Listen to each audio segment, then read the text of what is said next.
Shalom everyone. Adonai oz le'amo yiten, and through that strength, Adonai yevarech et amo v'shalom. Parashat Acharei-Mot Tafshin Pei Dalet.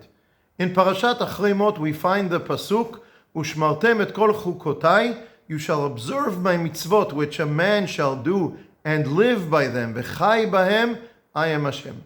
What does it mean, v'chai bahem, and live by them? Some commentaries say that this is about chayei olam haba. Having the merit of performing the mitzvot gives a person chayei olam haba, maybe in contradiction to a person who transgresses the prohibitions of the Torah and is cut off from Am Yisrael. You perform the mitzvot, you have the merit of a v'chai bahem, to live, to get life in olam haba.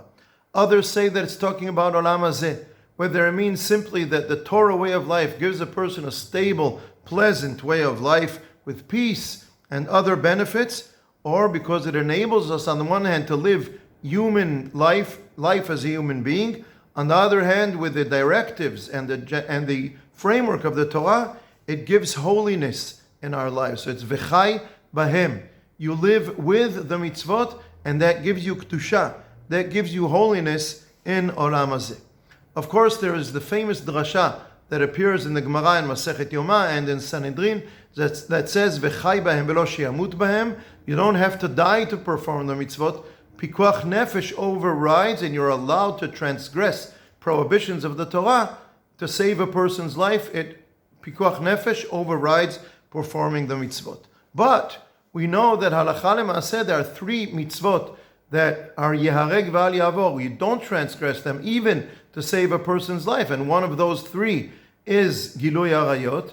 And this pasuk is brought right at the end of the introduction, just before the Torah gives the whole list of the prohibitions of Gilui Arayot.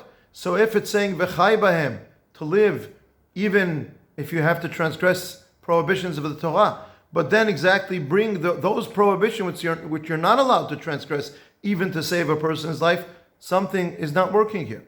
But I think dafka, those two go very well together. On the one hand, we want a person to live a life of a human being, to live a happy life, but also a holy life, a life that is directed by mitzvot and by the framework of the Torah. But if it doesn't have any limitations, if it doesn't have a framework, then you lose it, and you lose the kedusha. By having a certain limitation, a certain boundary, where you say a person even has to sacrifice his life for performing the mitzvot, or not transgressing prohibitions of the Torah, having that framework, having those borderlines, gives holiness to performing the mitzvot in the way of life. It can be a happy human way of life, but it has borders and limitations and a framework, and that gives holiness to the whole way of life. So we're putting these two together. We do not have an ideal of death. We do not even have an ideal of dying for the name of Hashem. Limsor et hanefesh al Kiddush Hashem. It is not an ideal. The ideal is to live according to the Torah with holiness. Only in certain cases, in certain situations, do we say you have to sacrifice your life. In this, we are very different. The war continues to teach us and remind us throughout all these years. Our cruel enemies, they sanctify death. They say it explicitly. We never, chas v'chalila, we never sanctify death. We say you have to sacrifice your life in certain situations to protect the holy way of life of Am Yisrael in general, and to protect Am Yisrael specifically against our enemies. So we sanctify life, not death. We sanctify living with certain limitations, teaching ourselves a little bit of restraint and being able to sanctify our lives, to live as human beings and to put holiness into our lives. Putting those together, where it's necessary, we have to be ready to sacrifice our lives so that we protect that way of life of holiness of Am Yisrael and the life of Am Yisrael against its enemies in general. All of this is in order to live the holy life of Am Yisrael, and once again, those who have sacrificed their lives so that we as a nation can live the life of the holiness of the Torah within Am Yisrael.